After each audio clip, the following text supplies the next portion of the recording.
Good afternoon, ladies.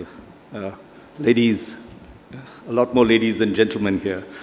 And I can see here that Nari Shakti is greater than Purush Shakti. That is very good. So on behalf of India Today, I welcome you all. I welcome Ms. Kiran Maheshwari, the Cabinet Minister for Higher, Technical and Sanskrit Education, Ms. Jyoti Kiran, Chairperson, Rajasthan State Finance Commission, other distinguished speakers and panelists, all the award winners seated here, and the audience that is assembled in this hall. All the ladies present here are an inspiration not just to the states that they belong, but to the whole of India. India Today decided to hold this Women's Summit and awards in this historic city of Jaipur to salute not just the spirit of the modern Indian woman, but to celebrate her womanhood and success. Each of our winners today embody the soaring spirit and enormous struggles they have to overcome to achieve what they have did. It is all the more creditable because they are constantly performing multiple roles.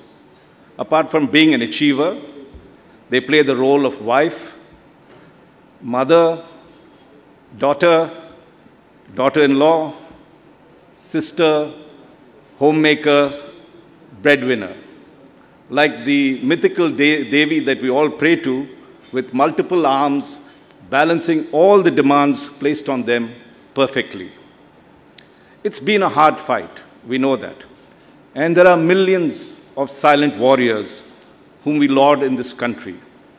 Women who fight dogmas, who fight prejudices, who fight social and caste barriers, who fight economic bias, who fight domestic violence, and who fight, as Shweta said, sex crimes.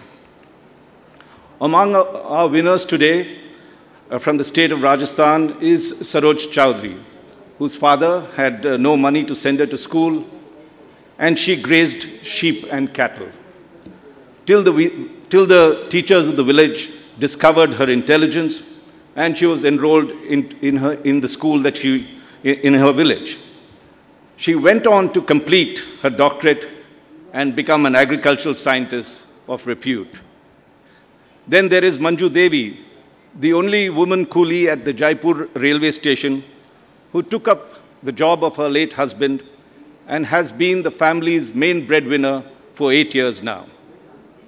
There are women of grit and determination who have excelled in sports and adventure, like Shalini Pathak, an inspector of police, who is a member of the Indian Kabaddi team that won the silver medal in the recent Asian Games in Indonesia.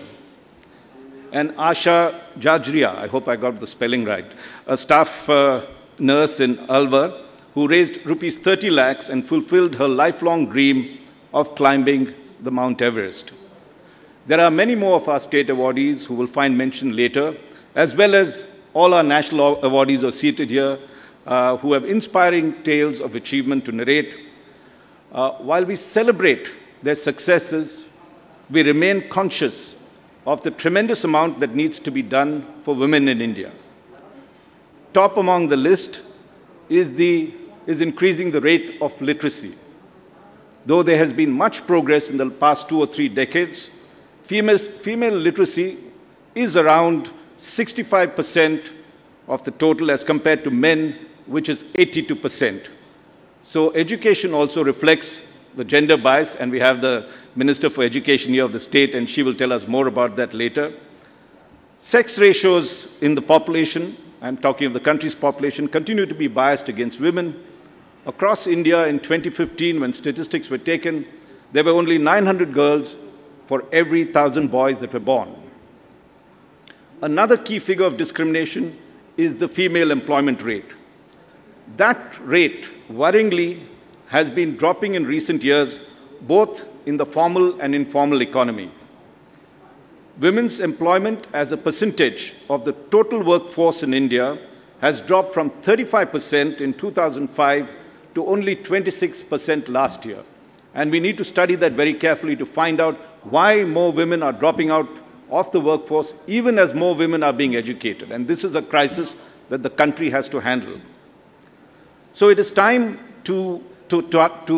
it's time to target and end the violence against women, to promote their rights, to give them the freedom of expression and the means to explore their ambitions and talent, and, very importantly, to ensure equal pay for equal work. That is another major discrimination. Women are paid less for the same work that men do. We will discuss all these big issues throughout the day.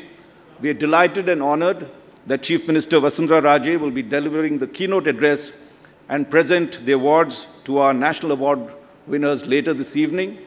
We are also honored that Cabinet Minister Ms. Kiran Maheshwari will present the award to our state winners, and also Dr.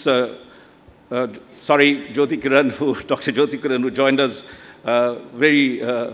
just now at short notice, and we thank her for coming as well.